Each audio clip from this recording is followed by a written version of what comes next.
राजधानी में cyber fraud के मामले लगातार बढ़ रहे हैं। लोगों के बैंक अकाउंट पर डाका डालने के साथ सोशल मीडिया पर फर्जीवाड़ा करने के मामले भी बढ़े हैं। मगर ताजा मामला थोड़ा और ज्यादा आगे बढ़कर है, थोड़ा चौंकाने वाला है। साइबर फ्रॉड अब हॉस्पिटल्स को भी अपना निशाना बनाने लगे हैं। इसका प्रमाण है सदर अस्पताल रांची का वेबसाइट 3 दिन तक हैक रहा। जी हां, 3 दिनों तक सदर अस्पताल का वेबसाइट और फर्जी तरीके से इस वेबसाइट के जरिए जन्म और मृत्यु प्रमाण पत्र जारी किया जाता रहा। और वो भी 1-2 नहीं, बल्कि 3 दिनों में 29 फर्जी सर्टिफिकेट जारी किए गए, जिसमें 22 बर्थ यानी कि जन्म प्रमाण पत्र और 7 डेथ यानी कि मृत्यु प्रमाण पत्र शामिल हैं। इसकी सूचना मिलने के बाद सदर अस्पताल के उपाधीक्षक सह रजिस्ट्रार, जो कि जन्म मृत्यु के विभाग को संभालते, उन्होंने लोअर बाजार थाने में लिखित शिकायत दर्ज कराई, जिसमें कहा गया कि सदर अस्पताल रांची का जन्म मृत्यु से संबंधित आईडी और पासवर्ड किसी अज्ञात व्यक्ति की ओर से हैक कर लिया गया था और फर्जी तरीके से प्रमाण पत्र जारी किया जा रहा था। तो एक बहुत बड़ी खबर, अगर सुरक्षा में ऐसी सेंध लगे तो सोचने वाली बात है कि अब तक तो रुपए पैसों की साइबर ठगी तो होती रहती है, लेकिन अब इस तरीके से प्रमाण पत्र जारी होते रहेंगे तो ना जाने क्या क्या हो जाए अगर ये साइबर क्राइम को रोका नहीं गया। और सीधा हम जुड़ते हमारे सहयोगी अंजनी से इस खबर पर पूरी जानकारी के लिए कि आखिर ये हुआ कैसे और कैसे इस बात की भनक लगी कि कोई और भी पैरेलली सदर हॉस्पिटल के वेबसाइट को हैक करके प्रमाण पत्र जारी किया जा रहा है। अंजनी, कैसे जानकारी मिली, कब शक हुआ प्रबंधन को, अस्पताल प्रबंधन को, कैसा भी हो रहा है उनके पीठ पीछे? देखिए, ये एक ऐसा मामला है जो कि हम कह सकते हैं कि साइबर जो क्राइम है उसका एक जीता जागता नमूना है। दरअसल देखिए, 16 से लेकर 18 अगस्त तक जब यहाँ से जो जन्म और मृत्यु प्रमाण पत्र निर्गत किए जा रहे थे, तो उसमें सबसे चौंकाने वाली बात यह है, राज्य के 10 जिलों में रहने वाले लोगों को मृत्यु और जन्म प्रमाण पत्र जो है वो निर्गत किया गया था। तो ये कहीं ना कहीं ये एक मामला ऐसा लग रहा था कि ये गड़बड़ है। तो सांख्यिकी विभाग के जो अधिकारी हैं, जब उनकी नज़र इस पे पड़ी तो उन्होंने तमाम चीज़ों को लेकर सदर हॉस्पिटल के आला अधिकारियों से बातचीत की और त्वरित कार्रवाई करते हुए 21 अगस्त को जो है इसको लेकर एक मंथन किया गया कि ये आखिर ये हो कैसे रहा। देखिए, इसमें 2 बातें साफ तौर से नजर आती हैं। ये तो एक जांच का विषय है पंकज। सबसे पहला कि या तो यहाँ काम करने वाले कोई कर्मचारी का इन्वॉल्वमेंट होगा पहला, और नहीं तो दूसरी बात है जो साइबर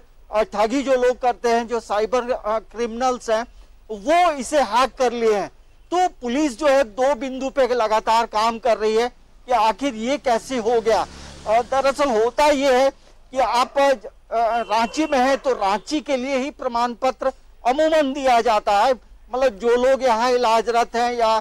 जिनकी मृत्यु रांची में हुई है तो उसको प्रमाण पत्र रांची से ही मिलेगा। लेकिन राज्य के 10 जिलों में, अलग अलग जिलों में जब निर्गत किए जा रहे थे तो तब ये विभाग को ये समझ में आया कि ये फर्जी वाला है। और जाहिर सी बात है,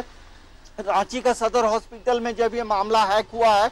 और यदि साइबर क्राइम करने वाले लोग ऐसे जगहों में हॉस्पिटल को भी निशाना बना रहे हैं तो राज्य के अन्य जिलों में भी जो है हमें लगता है कि इस तरह की घटनाएं घट सकती हैं। तो अब जो साइबर की जो टीम है पूरी तरह से सजग है, लेकिन 2 बिंदुओं पे काम हो रहा है। एक तो साइबर क्रिमिनल का इन्वॉल्वमेंट हो सकता है और दूसरी महत्वपूर्ण है कि यहाँ काम करने वाले कोई पूर्व कर्मचारी होंगे या कोई ऐसा कर्मचारी होगा या जब इस विभाग में जब आईडी और पासवर्ड जब ऑन किए जाते हैं, कोई कर्मचारी बैठता है तो किसी ने देखा होगा और फिर इसका दुरुपयोग किया होगा। तो ये बड़ा गंभीर मामला है और ये जांच चल रही है और हमें लगता है कि आने वाले समय में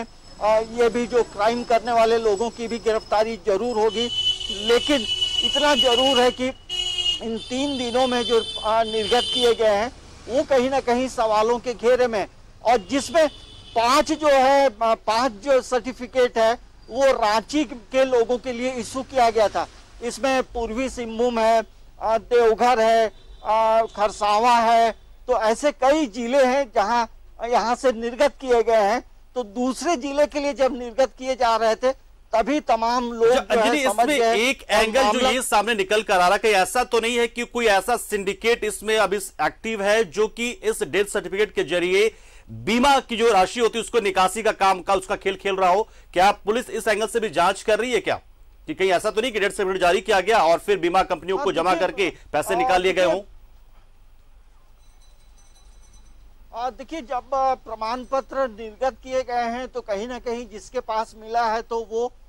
ये जरूर कहा जा सकता है कि रांची जिले में रहने वाले लोगों के लिए तो वो ऑथेंटिक होगा, लेकिन दूसरे जिले के लिए जब भेजा गया है तो कहीं ना कहीं फर्जीवाड़ा। लेकिन आपने जो सवाल उठाया है, ये सवाल इस ओर भी इंगित करता है कि ये भी एक मामला होगा और इसमें जो है कई लोगों का इन्वॉल्वमेंट होगा कि किसी को बीमा की राशि लेनी है या अन्य तरह के जो पैसे निकालने हैं उसके लिए इस सर्टिफिकेट का उपयोग किया जा सकता है। लेकिन समय रहते तमाम चीजें जो है वो प्रकाश में आने के बाद जो है अब सदर हॉस्पिटल प्रशासन और साइबर की जो टीम है, साइबर पुलिस की जो टीम है, अब इस पे पैनी नजर रख रही है और ये देखा जा रहा है कि ये कहां से हैंडल हुआ है, क्योंकि ये तमाम चीजें पूरी तरह से धीरे धीरे करके सामने आ जाती हैं। लेकिन ये अब एक बड़ा सवाल है दीपक, पंकज, की जहां सदर हॉस्पिटल का यदि वेबसाइट हैक किया गया है तो राज्य के अन्य जिलों के जो सदर बिल्कुल ये सबसे महत्वपूर्ण है, रिम्स है, महात्मा, तो ये जरूर अब थोड़ा मतलब संभलने का समय है और ऐसे समय में हमें लगता है कि साइबर की जो टीम है वो ऐसे हॉस्पिटल के लोगों के लिए मददगार साबित होंगे कि कैसे बचना है और क्या करना है। लेकिन ये हमें लगता है कि पूरे भारत में देखेंगे तो ये ऐसा मामला पहली बार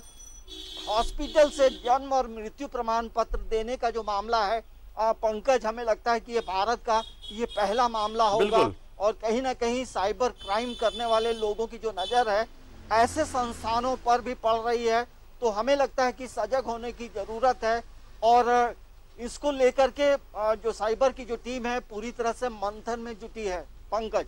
बिल्कुल, बहुत शुक्रिया अंजलि, हमारे साथ जुड़े आप। तो निश्चित तौर पर अस्पतालों के साथ ही जितने भी सरकारी संस्थान होते हैं उनके वेबसाइट को सिक्योर करने की बहुत ज्यादा जरूरत है, क्योंकि एक साइबर क्राइम का एक नया रूप सामने आया। राजधानी रांची में सदर अस्पताल का जो वेबसाइट था उसको हैक किया गया और डेथ सर्टिफिकेट जारी किया गया, जन्म प्रमाण पत्र यानी कि बॉर्न सर्टिफिकेट भी जारी किया गया और ना जाने इन सर्टिफिकेट्स के जरिए क्या क्या फायदा उठाया गया होगा, किस तरह का फर्जीवाड़ा हुआ होगा, इस पर भी फिलहाल साइबर जो पुलिस है वो जांच कर रही है और वेबसाइट को सिक्योर करने की कोशिश भी की जा रही है। बहुत शुक्रिया अंजलि, हमारे साथ जुड़े आप, तमाम जानकारी आपने दी।